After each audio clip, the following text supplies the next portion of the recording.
welcome to Centrex Software. In this video today, we are going to be talking about the Calendar tab, the Enrollments tab, and the Accounting tab. Let's go ahead and get started. In the Calendar tab, you guys are going to be able to manage an entire calendar for each one of your users in the software. So you're going to be able to create calendar events, schedule calendar events, so on and so forth. One of the things we do have in the software is the ability to subscribe to Outlook, Google Calendar, and iCal. So if you read this message right here, you'll be able to understand how you subscribe. And if you click on one of these information icons, it'll take you off to a website for each one of these to learn how to subscribe, so that if you create a calendar event in our software, it also creates the calendar event in your Outlook, your Google Cal, or iCal. Okay? What you also have built in the software is something called event types. So when you do schedule a calendar event, what type of event are you going to be scheduling? And there's all sorts of cool things you can do with event types as far as automatic status changes. You can dismiss an event type, and on dismissal, you can have a form for dismissal, or you can have an automatic status change when you dismiss an event as well. So let's go ahead and do an example real quick. File type, depending on what industry you're coming to us for, I'm going to go ahead and do business loans real quick. And let's do something called underwriting call. Okay, this call is normally going to be 30 minutes long. And then I want to share this with my underwriting team. So I'm going to click on underwriting. And then what status is this call going to be in? Well, normally for a funding institution, it's going to be in funder reviewing file because it's an underwriting call. And then what dismissal form? We don't have any dismissal forms here just yet. We'll show you that to you just in a second. Let's go ahead and click on save. Okay, so now you can see over here on the far right, we've got this event type called underwriting call. Let's go ahead and edit this event type real quick. Down here at the bottom, what you'll see is you'll see results. So when you have an event type, there's only so many results that can happen. Let's say the event type's a call or a site inspection or whatever. There's only so many outcomes that can happen once that event happens. Okay, so for example, in an underwriting call, I would imagine you're either going to have approved, you're going to have declined, or potentially more steps, okay? And this could be different for each one of you guys, okay? And each one of these results can produce an automatic status change. So for example, if it's approved, maybe we have a status here called approved or funded or merchant reviewing offer. If it's been declined by the funder, I believe we have one here called lender declined. We'll scroll down here to lender decline.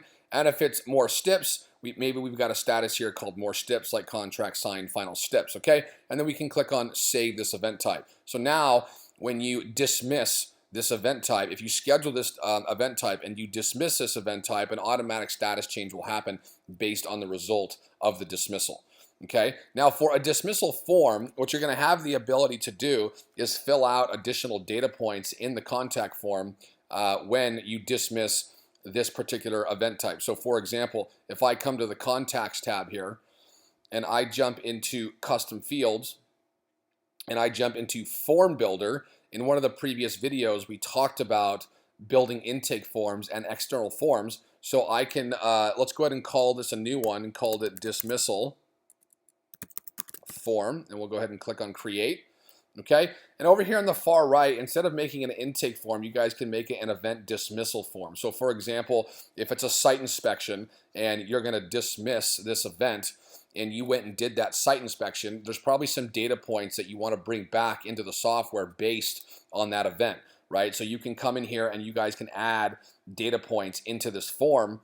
Okay, and then when you dismiss that event type, it's going to ask you to fill out these data points. Okay, so you guys can see how that works at a later time in one of the support videos, but essentially this is how you would build a dismissal form, and you're going to tag it as an event dismissal form in the software. Okay, so let's go back into the calendar tab. Let's jump back into event types. So like I said, you've got this one example here where I can click on this this underwriting call. Now, if you just want the ability to have event types in the software and you don't really want to have any sort of results or any sort of dismissal form or status change, all you're really looking for is just a simple event type. You don't have to do any of this. You can get rid of status change. You can make this select.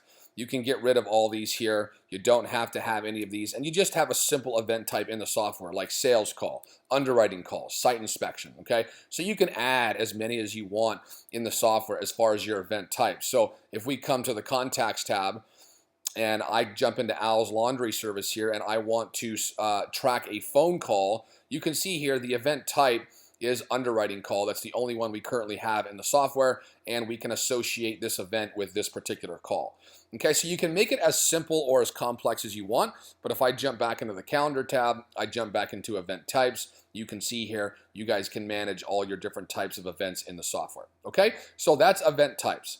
If we jump back into the calendar tab, we've also got a full task manager built into the software. Okay, so if I click on tasks, the first thing you guys are going to see here is the ability to create a free-form task from scratch. However, down here at the bottom left, you've got set up task items, edit task settings, and task triggers.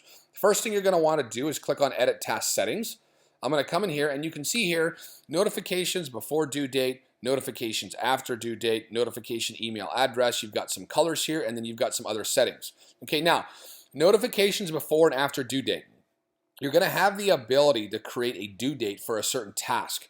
Okay, and you can notify your users so many days before the due date and so many days after the due date. I will warn you, this can get a bit annoying if you have a lot of tasks built into your software. So let's say, for example, before the due date is 5, 3, 2, and then 1 day before due date. Okay, if you have this set up and you click on Save Settings, it's going to notify that user for every single task on every single lead 5 days before, 3 days before, 2 days before, 1 day before. So what you may want to do if you're going to be utilizing this feature a lot in the software is maybe just do 1 day before. Or, you know what? You can make it 0 days before and do no notifications, and your team is just going to be relying on looking at the task for that particular contact in the software. Okay, so again, it can get a bit flustered in the software. You get all these in-system pop-ups every single day, but you do have the ability to do so. Same concept for after due date. Okay, so 1, 2, 3, 4, for example, and let's go back and do 5, 3, 2, 1. So these many days before the due date, these many days after the due date, that rep will get a notification as long as that task is assigned to that rep that you either have a task coming due or how many days it's been past due. Okay, so you've got options there. Notification email address, when you notify a sales rep or an underwriter or an attorney in your software or whatever you're doing in the software, if you're going to notify them via email that their task is coming due or it's overdue, it's going to be no reply at yourdomainname.com. So whatever your domain name is in the admin tab under your company, or you can come in here and put like an info at yourcompany.com or tasks at yourcompany.com, and you can do so. Okay. We've got some color coding here for not completed. For not completed, I usually do like a yellow or some sort of orange, right? Because it's not completed. For completed, I always try to make it like a green. Green means good. And then if it's overdue, I try to make it like a red, okay? So you can come in here and choose all the different types of colors you want for not completed, completed, and overdue. And then down here, we've got some other settings. Allow free-form task entry. Instead of using some of the task items we're gonna build in the software, you can just build a task from scratch. I always say yes. Allow completion as percentages. I always say yes. Strike through completed tasks. I always say yes. Notify the task assignee upon task creation. So if you're going to create a task and assign it to someone, once you've done that, it's going to automatically notify that task assignee. I always say yes as well. And then send task creator an email when task is completed. This is one I kind of leave blank most of the time, just because, again, it can get a bit cumbersome in the software and it's sending you all these notifications, especially if you've got a lot of tasks. You can choose it if you'd like, so the task creator gets notified when the task is completed, or you can leave it blank. Okay, so these are your basic task settings, and then I can click on Save Settings in the software. Okay, so now if I go back to tasks, down here in the bottom left, we just got done doing our task settings. Now we're going to go ahead and click on Set Up Task Items. Okay, so at the moment, this is totally blank. Okay, now the first thing you're going to want to do before you set up actual task items is you're going to want to set up task groups. Depending on what industry you're in, you're going to have to group your tasks. So for example, I happen to know in the funding industry, if I click on Add Task Group, one big task group I know is document collection tasks, right? You have to go collect documents, and I'm actually going to share this with the sales team, and I'm going to click on Save. Okay, and one of the things I know that needs to happen in document collection is collect bank statements. I'm going to associate this with the business loan file type. You guys may only have one file type here. I've got several because this is my training account. Okay, and then I can click on Save Task. And now you'll see here under Document Collection Tasks, I've got collect bank statements, and then I can click on this, and I can associate this with this group and click on Save Task. And now over here on the far left, you can see I've got collect bank statements under document collection tasks. Let's do another one. Collect tax returns. Yep, we're going to go ahead and need that. I'm going to associate this with business loans, document collection tasks, and I'm going to click on Save Task. Now I've got 2 tasks. Let's do one more.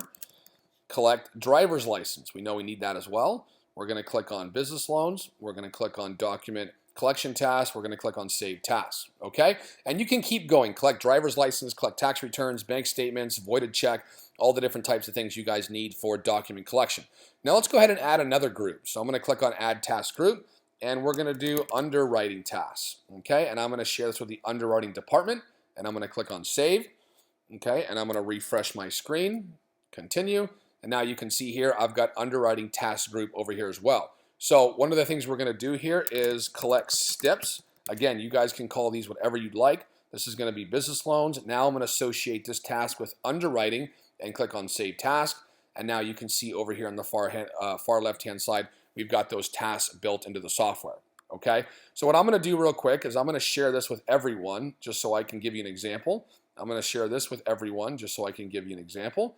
Okay, now if I come to the Contacts tab and I jump into Al's laundry service here and I come into the task section, over here on the far right, I've got this little green plus circle. I can click on this and you can see here I have a drop down of those tasks. So I have document collection tasks, I have underwriting tasks, and I can come in here and I can click on a task. I can put a due date on that task.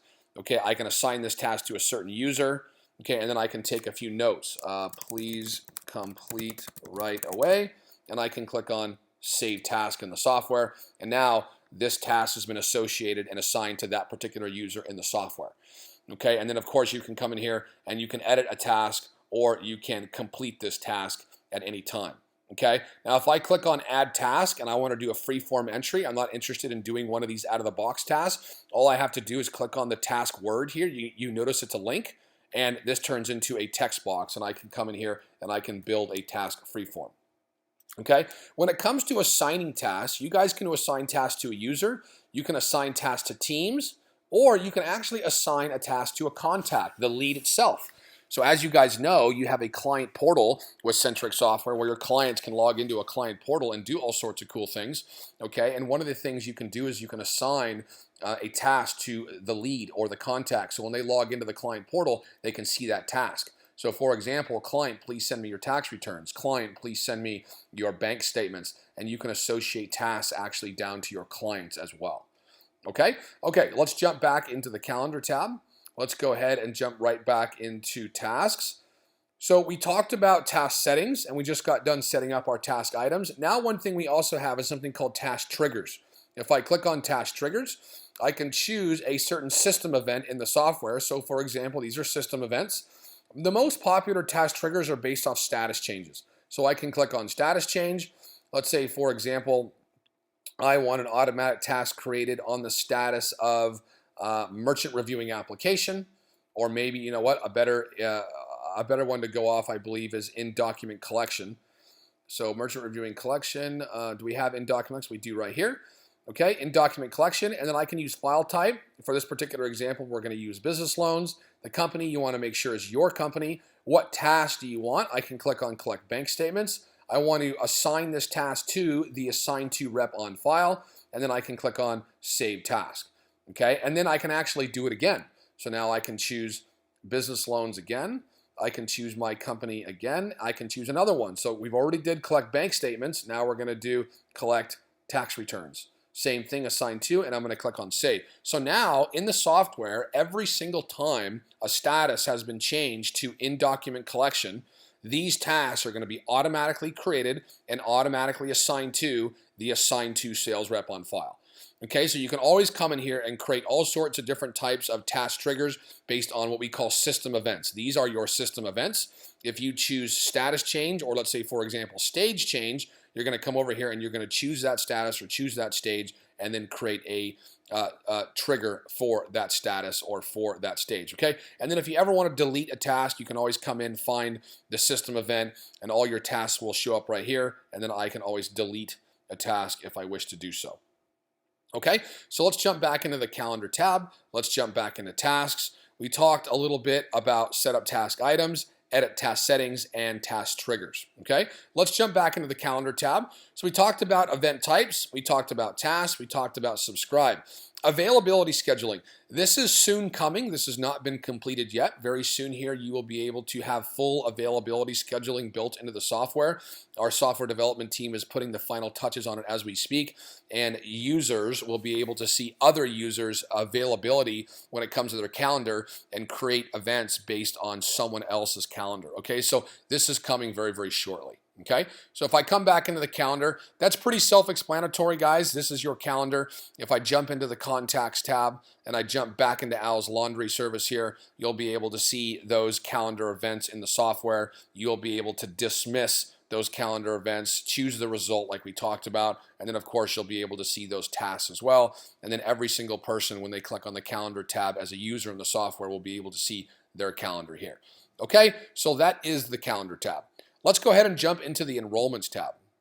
For those of you who are funders in the software, or for those of you who create automated billing plans or structures for your clients, it doesn't matter what industry you're in. If you've enrolled a client into some sort of billing program, whether it's a loan program or a reoccurring billing program, whether you're doing credit repair or business loans or debt settlement, or you're selling some sort of subscription-based service, you're going to enroll a client into a reoccurring billing program, okay? All of your funded clients, all of your reoccurring billings are going to end up in the Enrollments tab, okay? When you click on the Enrollments tab, it's going to stack all the way down the page all your clients that are currently enrolled, okay? You guys can customize the data columns you want to see on this page by clicking on Customize. So if I click on Customize, I can see all the current data columns I have here. I can drag and drop these data columns up and down. If it's at the top, it's going to be on the far left. So you'll notice full name is over here under full name. And then you've got state. State is over here on the left. And then, of course, if you go all the way down, you've got assigned attorney. And assigned attorney is all the way on the right. You can always add more fields, okay, in here. And then when I add a field, I can drag and drop that field in the software. I can choose how many records I want to see on one page, and then I can use a date format that I want to see, and I can click on Save and Close. It'll refresh this page. Now you can see here, I've got the data columns I'd like to see on this page, okay? You can always export to CSV, and you can analyze this page as well as far as a report. You guys can also filter this page any which way you want. So at the moment, we've got a file type filter, and we've got a company filter. So for example, if you want to see all the deals you've funded or that you have a subscription payment program for that were given to you by an affiliate, or some different sales channel, or a broker, or an ISO, and you've got all your brokers and ISOs and affiliates built in the software, you can come in here and you can filter all your funded clients or all your subscriptions based on companies. And then of course you can always add filters as well. So you can add as many filters as you want in the software, and you can filter this out to look at certain data points. Okay, now if you're not a funder and you're just selling a product, you're selling, let's say, a credit repair program, and you need to charge your clients monthly, you're going to create a plan. So I can click on plans, okay, and I can build certain different reoccurring plans in the software. So I can choose file type, I can do a plan name, what's the program length, what's the minimum amount of days, the maximum amount of days, how often does it happen, and you can come in here and choose different types of plans for billing. If you're a funding institution and you're in business loans, you don't really need to worry about plans. Plans is done in the advances section and your pricer. So for example, if you do a $50,000 advance, a ACH daily for 120 days at a 125 factor rate, it's got nothing to do with plans. It has everything to do with your pricer in the software. Okay, so don't worry about plans if you are a lending institution. Okay, you can also preview all the different types of plans you have in the software as well. Again, if you're offering more of a reoccurring monthly credit card charge, you can preview those plans. You can look at reports, and you can look at statistics on how you're entering clients into enrollment packages. And then, of course, every single transaction that ever happens, we're going to jump into the accounting tab here shortly, but you can also run reports and different types of filters based on all your transactions. Okay, you can also create subtype transactions, and you can create transaction memos in the software as well. So if I click on transaction memos, you can build different types of memos in the software, and you can build different types of subtypes in the software as well. And we'll get to that, and I'll show you where that is here in just a second when we build out the accounting tab and we do one-off payments. Okay, so if I click back on the enrollments tab here, You can see here, I've got all my funded clients or all my clients in a reoccurring billing program. Let's go ahead and drill into one of these clients over here on the far right. Click on the green arrow. And you'll notice here that in the software, we've got Al's Laundry Service. This is the business name. If I click on Al's Laundry Service here, okay, this is going to take me right back to the client dashboard for Al's Laundry Service. If I want to get back to the enrollment tab for this client, you'll notice there's a button here called Enrollment. So I'll click on Enrollment, and this will take me right back into this client's enrolled file. Okay, so depending which credit card or ACH processor you're using, you've got the gateway pulling the fees, how many payments have been made so far, what's the overall client balance, and how many times has this client returned NSF. Now, I will warn you guys real quick, when it comes to client balance, the client balance is only going to update in our software twice a day. It's too much of a server load. We process tens of millions of dollars a month in transactions through Centrex Software. It's a it's a far too large server load for us to update this in real time every day. So we run scripts twice a day, and this will update mid-morning and mid-afternoon Central Standard Time every single day, okay? So sometimes these may be off for a few hours, and you'll be able to see those balances twice a day, fully accurate in the software. Okay, down the middle here, this happens to be a merchant cash advance or revenue-based advance type of enrollment. You can see the actual advance you gave this client or the loan that you gave this client. If you guys are doing commercial mortgages or you're doing traditional business loans or SBA loans or merchant cash advance, it doesn't matter. This type of advance opportunity, this type of loan is going to be here down the middle. The green arrow takes you off to the loan or advance opportunity section. So if I click on this green arrow here, it'll take you off to the section where you did all your underwriting, and I know you guys have seen this in previous training videos. Okay, so to get back to the enrollment tab, I can click back on Al's Laundry Service here like I showed you before. I can click on enrollment, and it'll take me right back into this enrolled file. If I scroll all the way down, you're going to be able to see all the transactions. Okay, so if you've got an ACH daily for 120 days, as those ACH drafts happen, you've got active, process date, you've got your cleared date, okay, amount, type, transaction ID, memo, payee status, and gateway. Okay, these will happen automatically if you're using an integrated ACH or credit card processor. Okay, now many of you know if you're in the finance industry and you're doing an ACH draft, from the day you process the draft to the day the draft clears is anywhere between a 3 to 5 business day float. Okay, we do not process transactions on weekends, and we do not process transactions on federal holidays. Any holiday where the banks are closed, we do not process a transaction. It'll process a transaction that next business day. Okay, so when the funds have actually cleared the bank, you'll see a clear date here. Okay, if a client rejects, let's say the payment gets rejected or NSFs, you can come over here to the far right, you can click on this pencil, and you can see some details in red here on why this payment was rejected. Either there's not enough money in the bank, or it was the wrong bank account information, or there's missing information on the transaction, so on and so forth. Okay, and if a payment hasn't cleared, you can always come in here and edit this payment as well. You can cancel the payment, so on and so forth. Okay, so again, it doesn't matter if you're a funding institution or you're a credit repair company or you're a law firm. If you've got a reoccurring billing cycle built for any client, you can come into the Enrollments tab, come into this client's account, and you can see that. Now, let's say you guys are not using an integrated ACH or credit card processor and you want to process transactions manually. Okay, you can always come in here and click on Add Payment. I can choose the type. So is an ACH credit, debit? Is it a credit card transaction? You can choose the subtype. Those subtypes we're in the Enrollments tab for creating those subtypes and also for creating those memos. We talked about that here just a little bit. When's the process date? How many times does a payment occur? What's the amount? And then what's the action? I want to schedule this transaction, and I can click on Save. If I click on Save, it'll process this transaction.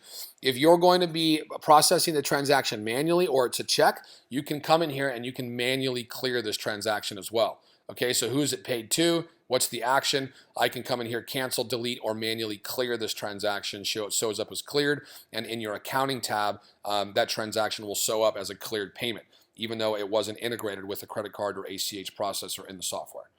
Okay, you can always adjust payments as well. So if you guys want to come in and click on adjust payments, you can come in here and you can adjust reoccurring billing payments if you wish to do so, whether it be a debit or a credit, and you can click on save changes. Okay, I'm going to go ahead and click on cancel changes. Let's go back into this client's enrolled file. You can click on pause payments.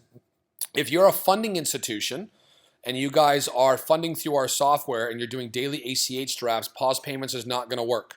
Okay, you have to go into this client's account this advanced opportunity section, you have to scroll down to payments and you have to turn ACH drafting off. So let's say right now it's turned on. You're going to click on off, and then you're going to click on save file, and now this client is no longer being drafted every single day.